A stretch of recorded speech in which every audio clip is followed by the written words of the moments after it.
रात्र गडद होत चालली होती. शहराच्या दमदमक दंग आवाजात पावसाने जरा शांत केलं होतं.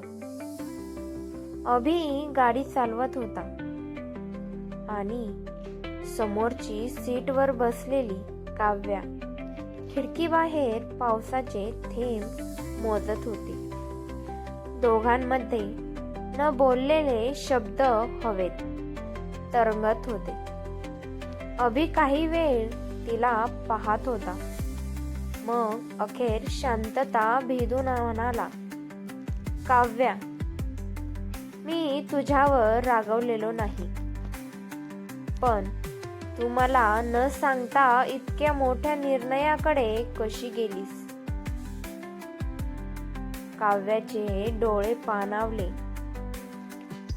मी तुला अडथळा बनून द्यायचा नव्हता. आहे ते परदेशात जाऊन पोस्ट ग्रॅज्युएशन करायचं माझ्यामुळे थांबावं असं मला वाटलं नाही. अभिने गाडी थांबवली. दोघेही शांत. पावसाचे थेंब गाडीच्या काचांवर धडाधडा आदळत होते.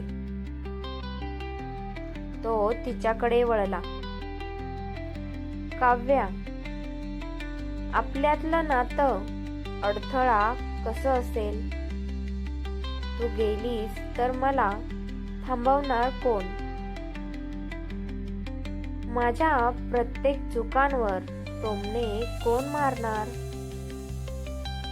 आणि माझं हसू परत आणणार कोण? काव्या हलकं हसली, पण डोळ्यातून अश्रू ओघळले. अभि, काव्याच्या प्रेम कधी कधी अंतर मागतं. मी घाबरते आपण दूर गेलो तर. आपण दूर जाणार नाही. अभिने तिचा हात हातात घेतला. कधी कधी प्रेमासाठी दोघंही मजबूत असायला लागतात. तू तुझं स्वप्न पूर्ण कर, पण लक्षात ठेव, तू कुठेही असलीस तरी मी तुझ्याच नावाचा श्वास घेईन.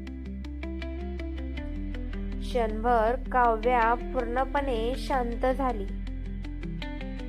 ती त्याच्याकडे पाहत म्हणाली, मग वचन दे अभि, की तू मला सोडून जाणार नाहीस. अभिने तिच्या कपाळावर हलकं चुंबन घेतलं. वचन. आपल्या दोघांचा प्रवास सुरू आहे, संपलेला नाही. पाऊस मंदावला, पण त्यांच्या मनातील भावनांचा पाऊस अजूनही कोसळत होता. धन्यवाद. तुम्हाला आमची स्टोरी आवडली असेल तर लाईक करायला विसरू नका आणि असेच नवनवीन व्हिडिओ बघण्यासाठी आपल्या चॅनलला सबस्क्राईब करायला विसरू नका. धन्यवाद.